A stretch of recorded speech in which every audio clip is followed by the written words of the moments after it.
Dalam kehidupan, banyak orang bertanya-tanya mengapa ada yang lahir di keluarga sejahtera, sementara yang lain sejak kecil sudah harus bergulat dengan penderitaan. Mengapa ada yang hidupnya terasa lancar, sementara sebagian selalu dipenuhi rintangan meski sudah berusaha sekuat tenaga? Pertanyaan-pertanyaan ini bukanlah hal baru, dan dalam ajaran Buddha, jawabannya berkaitan erat dengan hukum karma. Apa yang kita alami hari ini bukanlah kebetulan, melainkan hasil dari benih-benih perbuatan masa lalu yang kini sedang berbuah. Buddha mengajarkan bahwa setiap perbuatan, baik maupun buruk, akan meninggalkan jejak pada batin kita. Jejak inilah yang suatu saat akan matang, menghadirkan pengalaman suka atau duka dalam hidup. Ketika karma buruk belum terselesaikan, hal itu sering disebut sebagai hutang karma.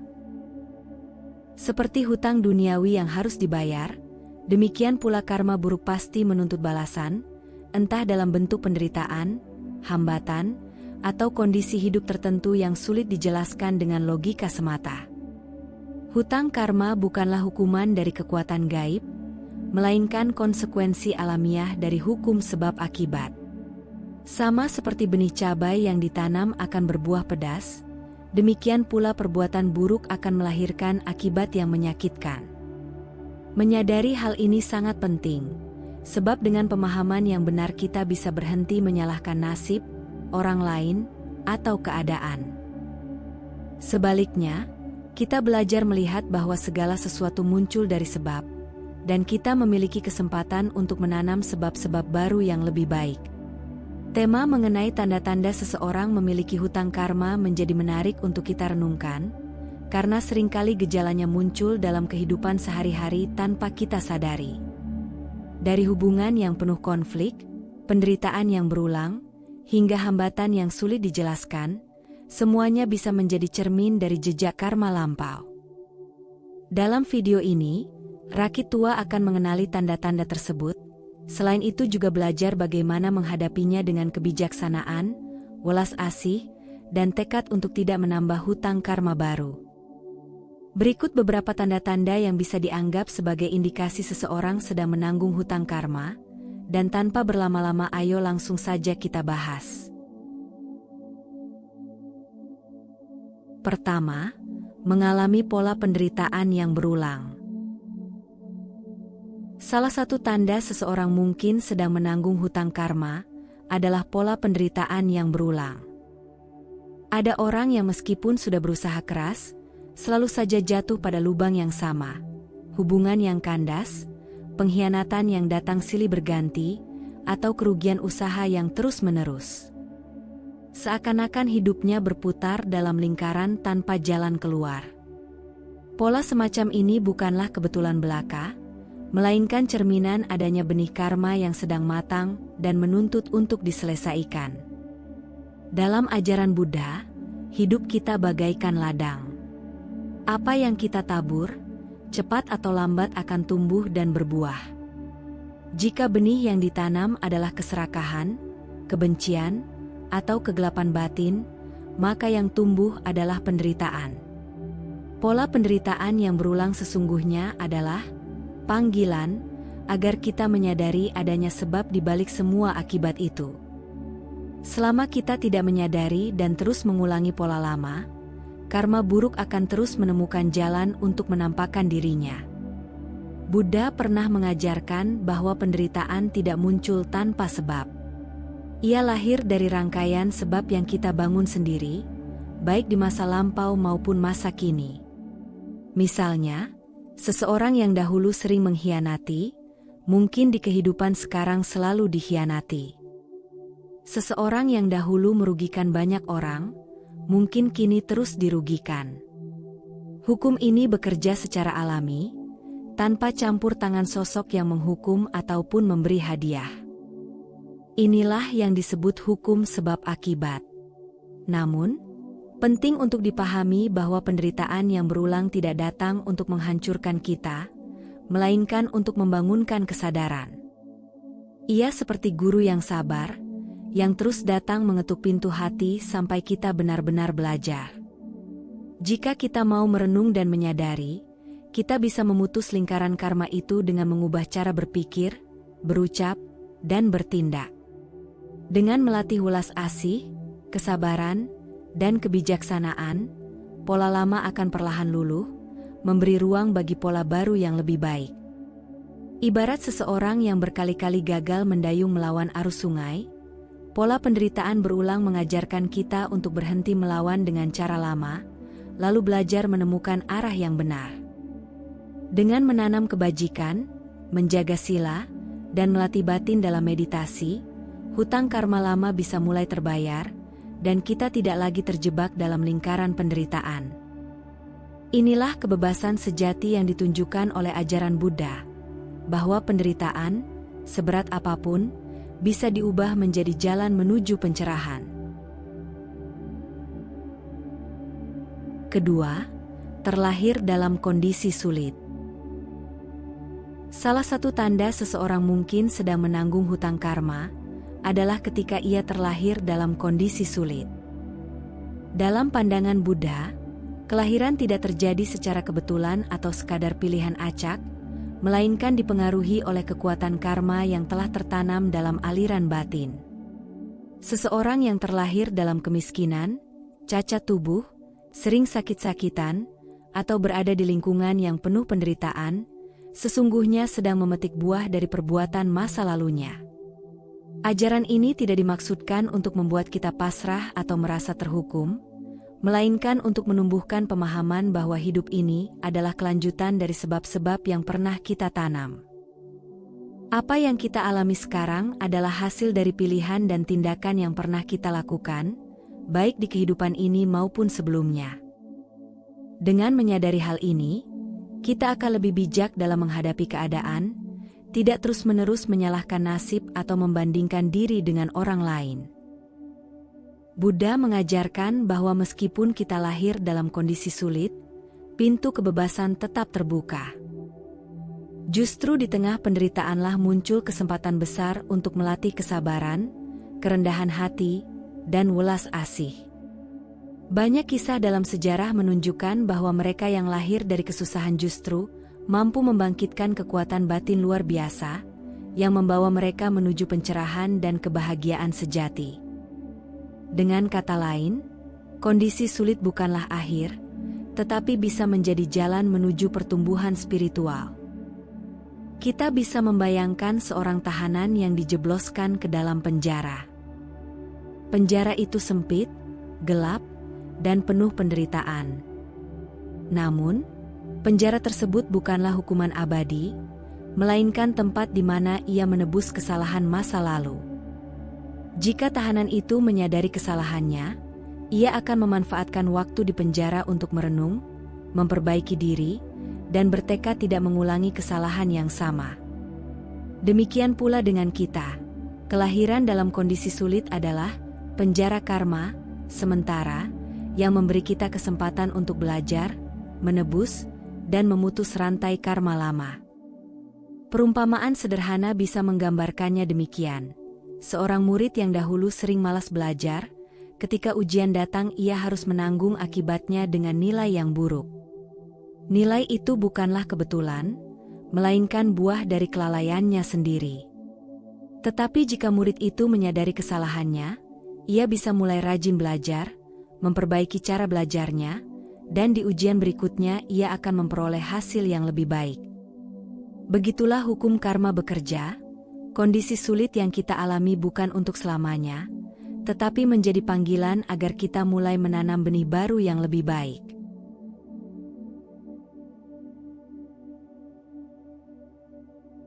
Ketiga, menghadapi hambatan yang tak masuk akal.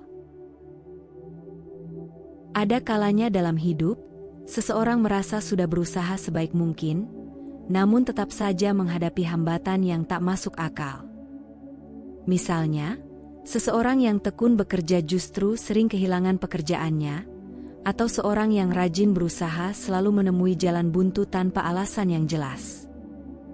Hambatan semacam ini bisa jadi bukan sekadar kebetulan, melainkan tanda adanya karma lampau yang sedang menampakkan buahnya, seolah-olah ada dinding tak terlihat yang menghalangi langkah kita.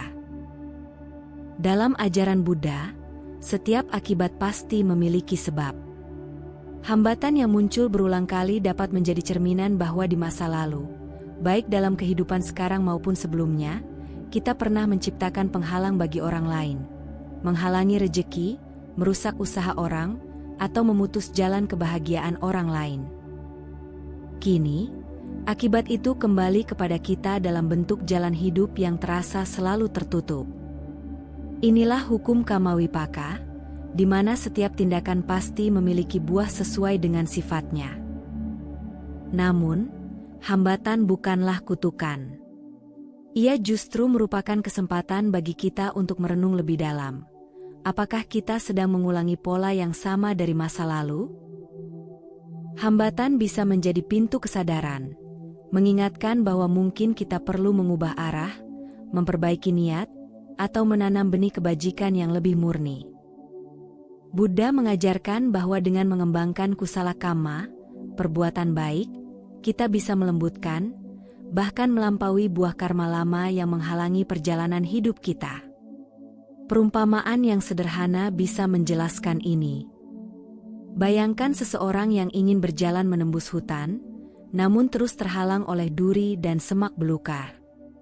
Jika ia hanya mengeluh dan menyerah, ia akan tetap terjebak di tempat itu. Tetapi jika ia mau berhenti sejenak, membersihkan jalannya, atau mencari arah lain yang lebih lapang, maka hambatan itu perlahan akan teratasi. Hambatan hidup juga demikian. Ia ada bukan untuk menghentikan kita, melainkan untuk mengajarkan cara baru agar kita bisa melangkah lebih bijak.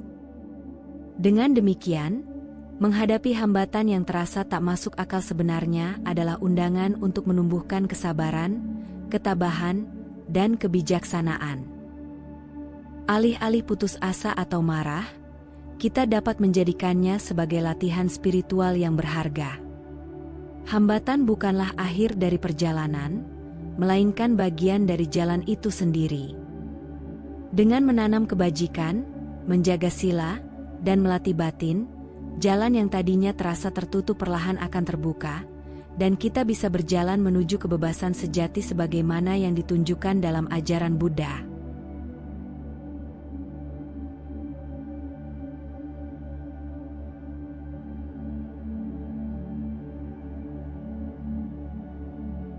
Keempat, merasa terikat dengan orang tertentu. Salah satu tanda hutang karma yang sering muncul dalam kehidupan adalah ketika kita merasa sangat terikat dengan orang tertentu. Ada kalanya hubungan itu penuh cinta, tetapi juga syarat penderitaan. Bisa jadi kita selalu kembali pada orang yang sama meski berulang kali disakiti, atau sulit melepaskan diri dari ikatan yang membuat batin tersiksa. Hubungan semacam ini sering disebut sebagai ikatan karmis, di mana ada benih karma lama yang masih menuntut penyelesaian. Dalam pandangan Buddha, hubungan antar individu tidak pernah terjadi tanpa sebab. Setiap pertemuan adalah hasil dari benih karma yang telah ditanam di masa lalu. Jika ikatan itu terasa manis dan penuh kebahagiaan, mungkin kita sedang menikmati buah dari kebaikan yang dulu pernah kita bagi bersama. Namun, jika hubungan itu terasa rumit, penuh konflik, atau menyakitkan, itu bisa jadi cerminan hutang karma yang masih harus diselesaikan di kehidupan sekarang. Ikatan semacam ini seringkali membuat seseorang merasa tidak bebas. Meskipun logika berkata, sudah cukup, tinggalkan saja, hati dan batin seakan terikat kuat sehingga sulit melangkah pergi. Dalam ajaran Buddha, keterikatan seperti ini muncul karena adanya tanha, nafsu keinginan, dan upadana, kemelekatan. Selama kita tidak menyadari dan melepaskan, maka hubungan tersebut akan terus mengikat kita, bahkan bisa terbawa ke kehidupan berikutnya. Namun, ikatan karmis tidak selalu harus dipandang negatif. Sesungguhnya, ia adalah cermin dan guru bagi diri kita. Melalui orang-orang yang mengikat batin kita, kita belajar tentang kesabaran, welas asih, pengampunan, dan keteguhan hati. Jika kita mampu menyadari pola hubungan ini dan tidak lagi membalas sakit hati dengan kebencian, maka hutang karma perlahan bisa dilunasi. Dengan begitu, hubungan yang tadinya penuh penderitaan bisa berubah menjadi jalan menuju pelepasan. Perumpamaan sederhana dapat menggambarkan hal ini. Bayangkan dua orang yang diikat dengan seutas tali. Jika salah satu menarik ke arah berlawanan, maka keduanya akan sama-sama merasa sakit. Tetapi jika salah satu mulai melepaskan genggamannya pada tali itu, maka perlahan ikatan pun longgar, hingga akhirnya keduanya bebas. Demikian pula dalam hubungan karmis.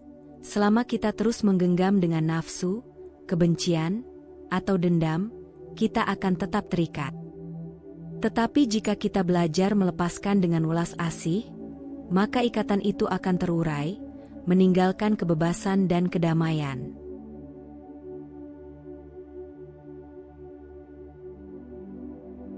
Kelima, rasa bersalah atau gelisah yang mendalam. Tanda lain seseorang mungkin sedang menanggung hutang karma adalah munculnya rasa bersalah atau gelisah yang mendalam, meskipun tidak selalu ada sebab yang jelas di kehidupan sekarang. Ada orang yang batinnya selalu merasa berat, seakan ada sesuatu yang menekan hati, padahal hidupnya tampak baik-baik saja. Ada pula yang dihantui rasa takut, cemas, atau resah tanpa alasan logis. Keadaan ini seringkali merupakan gema dari perbuatan masa lalu yang belum terselesaikan, seolah jiwa masih menyimpan catatan yang menunggu untuk ditebus. Dalam ajaran Buddha, batin kita bagaikan cermin yang merekam setiap perbuatan, ucapan, dan pikiran. Jejak itu disebut sangkara, yaitu bentukan batin yang tersimpan dalam aliran kesadaran. Ketika perbuatan buruk belum ditebus, ia akan muncul kembali dalam bentuk rasa bersalah, kegelisahan, atau penderitaan batin yang samar-samar. Hal ini bukan hukuman dari luar, melainkan reaksi alamiah dari batin yang masih menyimpan luka akibat karma lama. Rasa bersalah dan kegelisahan yang mendalam sesungguhnya adalah tanda bahwa batin sedang mengingat dan meminta kita untuk berubah. Ia seperti lonceng peringatan yang mengajak kita untuk lebih waspada terhadap pikiran, ucapan, dan tindakan. Jika rasa ini diabaikan, kita mungkin akan mencari pelarian dalam kesenangan duniawi, namun pelarian itu tidak akan benar-benar menghapus beban. Hanya dengan menyadari, menerima, dan memperbaiki diri, batin akan menjadi ringan kembali. Buddha mengajarkan jalan penyelesaian bagi rasa bersalah ini melalui pengakuan, pertobatan, dan kebajikan baru. Dalam praktik umat Buddha, kita diajak untuk melakukan pengakuan kesalahan, memohon maaf dengan tulus, bertekad tidak mengulangi, lalu menggantinya dengan perbuatan baik. Dengan demikian, beban batin tidak lagi menjadi penjara, melainkan pintu menuju pembebasan. Setiap langkah kecil dalam menanam kebajikan adalah pembayaran terhadap hutang karma yang lama. Perumpamaan sederhana, bayangkan sebuah bejana air yang kotor. Selama kita tidak membersihkannya, kotoran itu akan terus membuat airnya keruh. Kita bisa saja menutup bejana itu agar tidak terlihat, namun kekeruhan tetap ada. Tetapi jika kita menuangkan air jernih sedikit demi sedikit, akhirnya kotoran akan tergantikan, dan bejana pun menjadi bersih. Demikian pula dengan batin kita. Rasa bersalah dan kegelisahan adalah kekeruhan yang hanya bisa disucikan dengan menambahkan air kebajikan, welas asih, dan kebijaksanaan.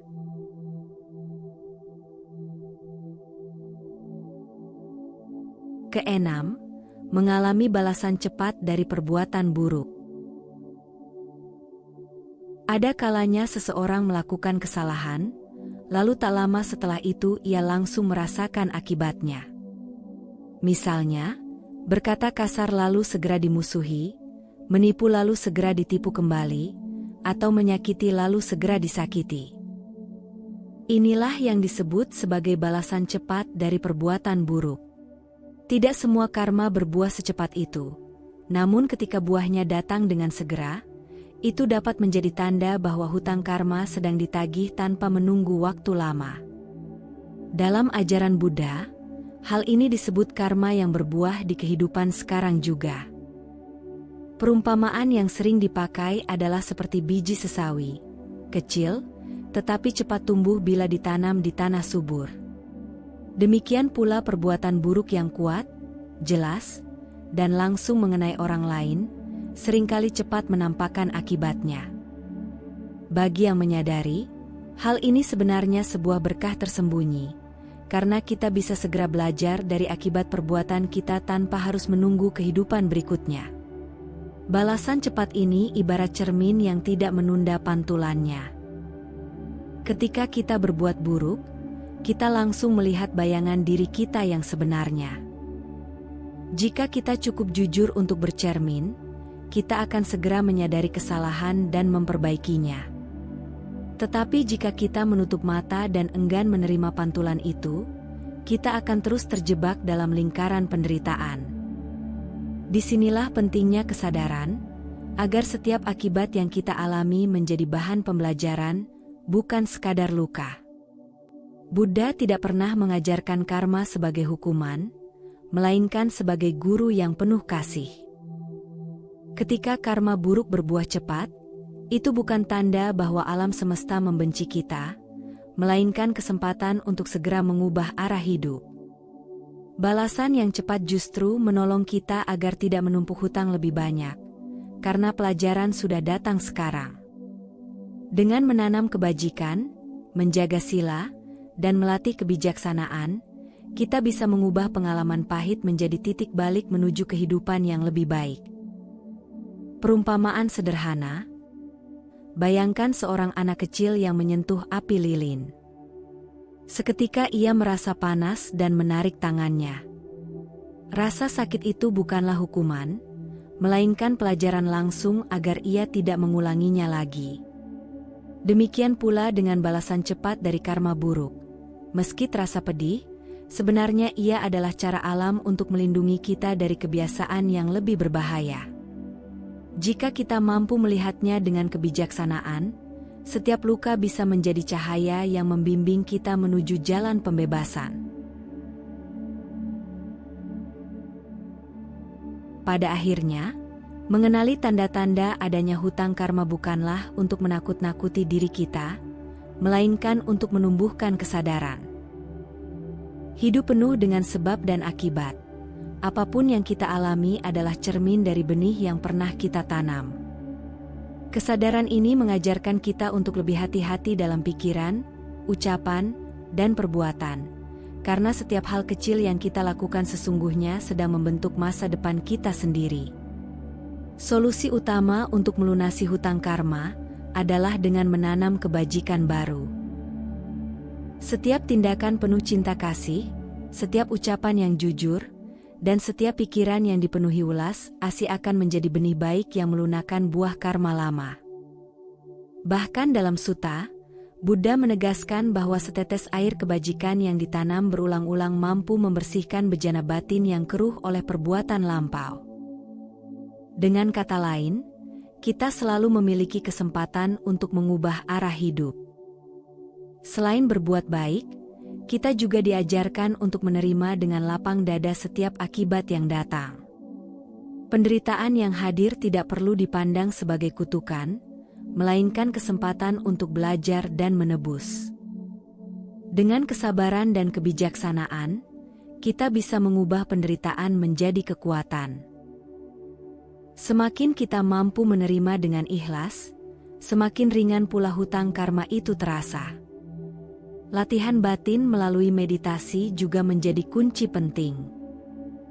Meditasi membantu kita melihat akar penderitaan, melepaskan kemelekatan, dan menumbuhkan kebijaksanaan sejati. Dengan batin yang tenang, kita tidak lagi terjebak dalam pola lama yang berulang. Sebaliknya, kita mulai menanam pola baru, pikiran yang jernih, hati yang penuh ulas asih, dan kesadaran yang memandu setiap langkah. Maka, marilah kita melihat tanda-tanda hutang karma bukan sebagai beban, melainkan sebagai undangan untuk tumbuh. Dengan berbuat baik, menjaga sila, melatih meditasi, serta menumbuhkan cinta kasih, kita bukan hanya melunasi hutang masa lalu, tetapi juga membangun masa depan yang lebih terang. Pada akhirnya, jalan menuju kebebasan sejati terbuka bagi siapapun yang mau melangkah dengan penuh kesadaran. Dan sebagaimana Buddha ajarkan, hidup ini adalah milikmu, bentuklah dengan pikiran, ucapan, dan tindakan yang benar. Jika video ini bermanfaat, jangan lupa dukung kami dengan cara berikan like dan subscribe, bagikan kepada teman dan orang yang kamu sayangi, dan jangan lupa tinggalkan komentar yang positif. Anda juga bisa berlangganan untuk mendukung kami, atau berdonasi melalui saweria yang tercantum pada deskripsi video ini. Cukup sampai di sini dulu video kali ini. Mari bersama Rakitua, membina diri di jalan Buddha dan semoga semua makhluk hidup berbahagia.